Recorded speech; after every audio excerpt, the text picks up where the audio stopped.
ఈ పరిస్థితుల్లో మన ఆదుకుంటుండేనా?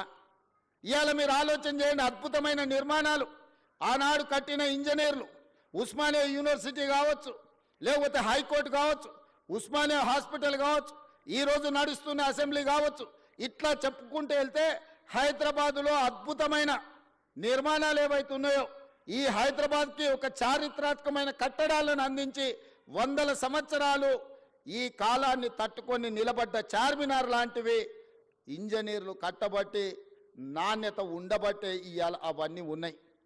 మీరు చార్మినార్ నుంచి ఉస్మానియా యూనివర్సిటీ వరకు కట్టిన ఇంజనీర్లను ఆదర్శం తీసుకుంటారా? ఉస్మాన్ సాగర్, హిమాయత్ సాగర్ను నిర్మించిన ఇంజనీర్లను ఆదర్శం తీసుకుంటారా?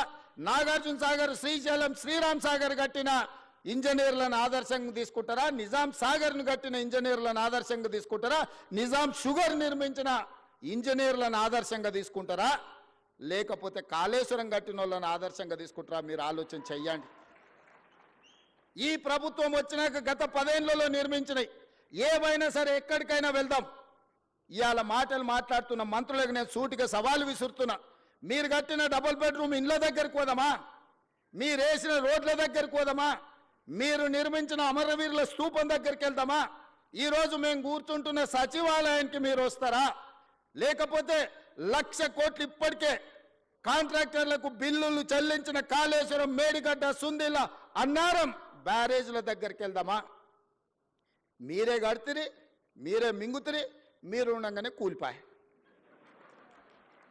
ఇప్పటికీ డిపిఆర్ లేదు, డీటెయిల్ ప్రాజెక్ట్ రిపోర్ట్ లేకుండా ఒక చిన్న గుడిసేసుకున్నా ఇవాళ రేపు మనం ఒక మేస్త్రిని పిలిచి అయ్యా 2 అర్రల గుడిసే వేయదలుచుకున్నా కట్టెలు ఎంత పడుతుంది, సొప్పు ఎంత పడుతుంది, ఒకవేళ స్లాబ్ వేయదలుచుకుంటే సిమెంట్ ఎంత పడుతుంది, స్టీల్ ఎంత పడుతుంది, కంకర ఎంత పడుతుంది, ఖర్చు ఎంత అవుతుందని మనం అంచనా వేసుకుంటాం. ఒక్క అర్ర ఇల్లు కట్టుకోవాలన్నా, చిన్న పాండప పెట్టుకోవాలన్నా ఒక ప్రాజెక్టు రిపోర్ట్ తీసుకుంటాం మనం. అవునా? 1,50,000 కోట్ల అంచనాలు, 38,000 కోట్ల రూపాయల అంచనా ఉన్న ప్రాణహిత చేవెళ్ళ పేరు మారి కాళేశ్వరమై రీడిజైనింగ్ పేరు మీద 1,50,000 కోట్లకు అంచనాలు పెంచి ఇవాళకి 1,00,000 కోట్లు చెల్లించిండ్రు. 3వ టీఎంసీకి ఇంకా పనులు పూర్తి కాలేదు. ఇంకా రిజర్వ్